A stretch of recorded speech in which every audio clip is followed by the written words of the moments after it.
ജിൻഡോ ചേട്ടൻ നല്ലൊരു പാർട്ടായിരുന്ന ജിൻഡോ ചേട്ടൻ ഒരുപാട് റൂൾസ് കൊണ്ടുവരികയും അതിന് ഒരുപാട് വയലേറ്റ് ചെയ്യുകയും ചെയ്തിട്ടുണ്ടായിരുന്നു. എൻ്റെ കാര്യം പറയാൻ വേണ്ട, എൻ്റെ കാര്യം ചോദിക്കാൻ വേണ്ട. നീ മിണ്ടായിരുക്ക അത് ബിക്കോസ് പറയട്ടെ നിന്നാ ഇത് ജയിൽ നോമിനേഷനുള്ള ടൈമാണ്. ഇത് ഞാൻ നിങ്ങളെ ഏൽപ്പിച്ച ഒരു ദൗത്യമാണ്. എല്ലാവരും ഇരിക്കുക.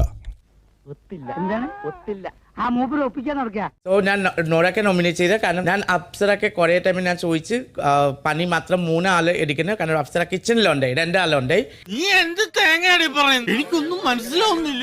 അതിനു വേണ്ടി നോറയുടെ എന്താ പറയുക ഹെൽത്ത് ഇഷ്യൂസ് പറഞ്ഞിട്ട് നോറ ഹാഫ് ഡേ ഒന്നും ചെയ്തിട്ടില്ല. ഓക്കെ, പക്ഷെ നോറ ഓക്കെ ആയിട്ടൊന്ന് കഴിഞ്ഞിട്ടും ഒന്നും ഹെൽപ്പ് ചെയ്തിട്ടില്ല. ഞാൻ നോമിനേറ്റ് ചെയ്യുന്നത് ജാൻമണിയാണ്. ഞാൻ ഇവിടെ വന്നിരിക്കുന്നത് ചീപ്പ് ലോക്കൽ ക്ലാസ്സുകളുടെ അടുത്ത് സംസാരിക്കാനല്ല എന്നുള്ള രീതിയിൽ അവർ സ്റ്റേറ്റ്മെന്റ് പറഞ്ഞു. ബിസിനസ് ക്ലാസ്സിനോട് സംസാരിക്കുള്ളൂ, എക്കോണമി ക്ലാസ് ഉണ്ട്, അങ്ങനെയൊന്നും എനിക്ക് തോന്നുന്നില്ല. രണ്ടാമത്തെ കാരണം, എന്തെങ്കിലും ഒരു കാര്യം പറഞ്ഞു കഴിഞ്ഞാൽ ഉടനെ ശാപവാക്കുകൾ ചൊരിയും. എന്നെ മാനസികമായിട്ട് വളരെ ബുദ്ധിമുട്ടിക്കുന്ന രീതിയിലേക്ക് എത്തി. കിട്ടിയല്ലോ.